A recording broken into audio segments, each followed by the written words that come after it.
लखनऊ की खबर से, जहां पर यूपी पर बीजेपी प्रभारी राधा मोहन स्पीकर हृदय नारायण दीक्षित से मुलाकात की है। हृदय नारायण दीक्षित के घर पहुंचे हैं। स्पीकर ने राधा मोहन का स्वागत किया है।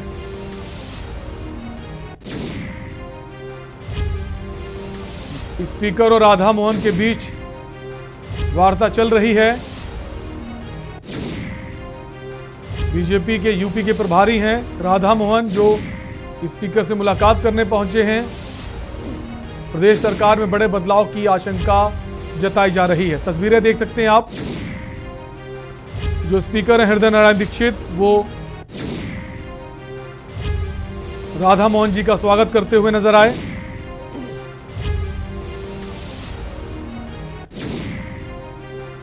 स्पीकर हृदय नारायण दीक्षित से मिलने पहुंचे हैं राधा मोहन। इस दौरान उनका स्वागत किया गया और इस वक्त वार्ता चल रही है दोनों के बीच और कई आशंकाएं जा रही हैं कि कई फेरबदल हो सकते हैं। ऐसी आशंकाएं जताई जा रही हैं। ये लाइव तस्वीरें देख सकते हैं आप सीधा।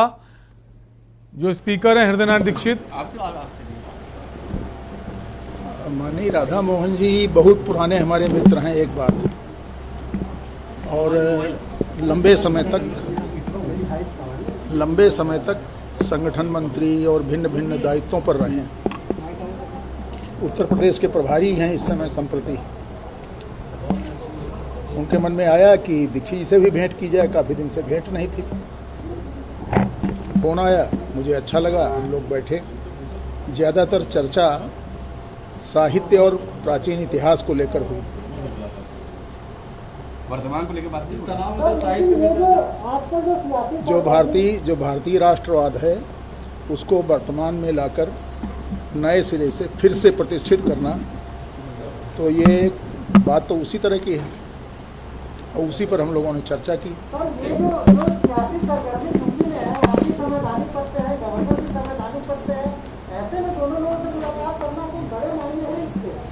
कुछ नहीं, हम खुद माननीय राज्यपाल जी से मिला करते हैं। जाने नारायण दीक्षित को। और इसी खबर पर ज़्यादा जानकारी के लिए हमारे साथ हमारे संवाददाता मोहम्मद सफ़ी जुड़ गए। सफ़ी, मुलाकात हुई दोनों के बीच और जिस तरह से हृदय नारायण दीक्षित का कहना है कि ऐसी कोई राजनीतिक चर्चा नहीं हुई है, और क्या जानकारी है आपके पास? जी बिल्कुल, मैं बता दूं आपको कि आज यूपी प्रभारी राधा मोहन सिंह आए लखनऊ। कई पदाधिकारियों से मुलाकात की, राज्यपाल आनंदीबेन पटेल से भी मुलाकात की। उसके बाद जो विधानसभा के अध्यक्ष हैं हृदय नारायण दीक्षित, उनसे जाकर मुलाकात की। लगभग 10 से 15 मिनट ये मुलाकात चली, लेकिन हृदय नारायण दीक्षित का साफ कहना था कि ये सिर्फ एक औपचारिक मुलाकात थी, कोई किसी तरह की। सफ़ी, आपको रोकना चाहेंगे, वापस आएंगे, आपको सुना दें हृदय नारायण दीक्षित क्या कुछ कह रहे हैं। आप तो बताते रहे पूरा किस्सा। हाँ, तो क्या लगा सर ये जो बैठकें चल रही हैं संघ की और सरकार की?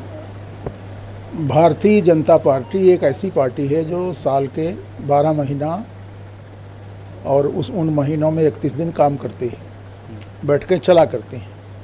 अभी तक जो हमारे उत्तर प्रदेश के माननीय मुख्यमंत्री और इसी स्तर के और नेता सम्मानित, ये पश्चिम बंगाल के चुनाव में व्यस्त थे और अब वहाँ के चुनाव समाप्त हो गए हैं। अब नेतृत्व तो ध्यान दे रहा है उत्तर प्रदेश पर,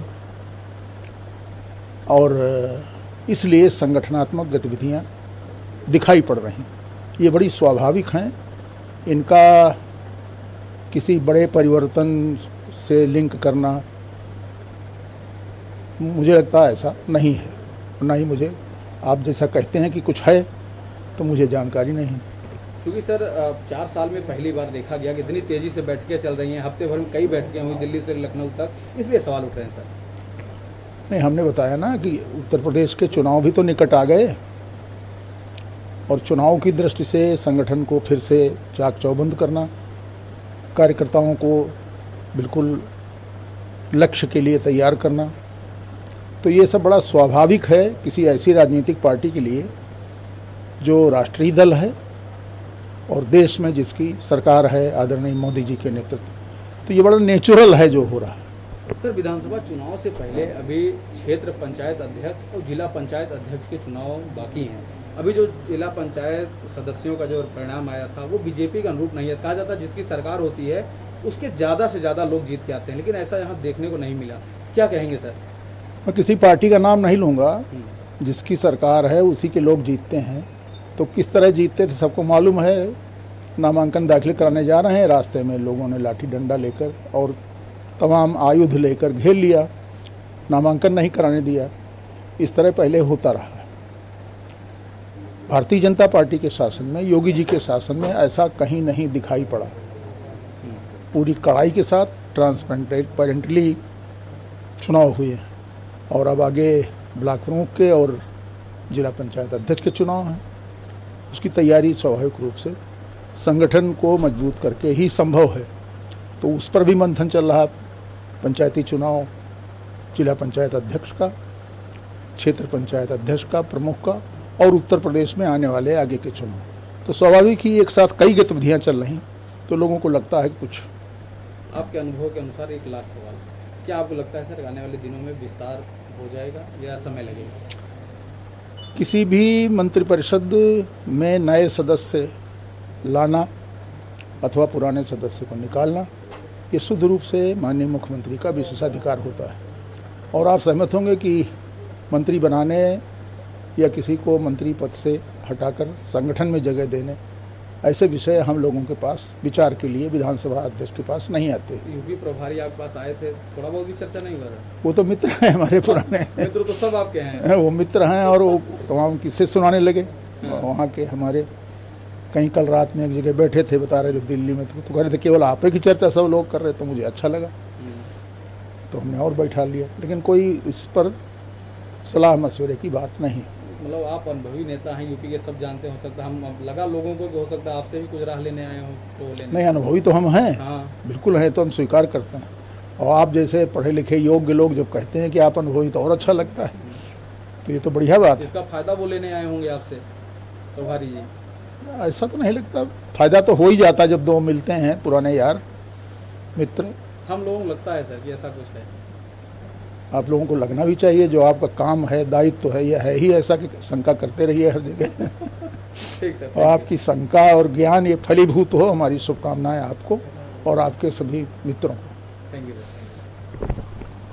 आप सुन रहे थे विधानसभा स्पीकर हृदय नारायण दीक्षित को, जो जिनकी बात हुई है राधा मोहन सिंह से, उस वार्ता को लेकर वो उसके बारे में बता रहे थे। उनका कहना है ऐसी राजनीतिक कोई भी चर्चा नहीं हुई।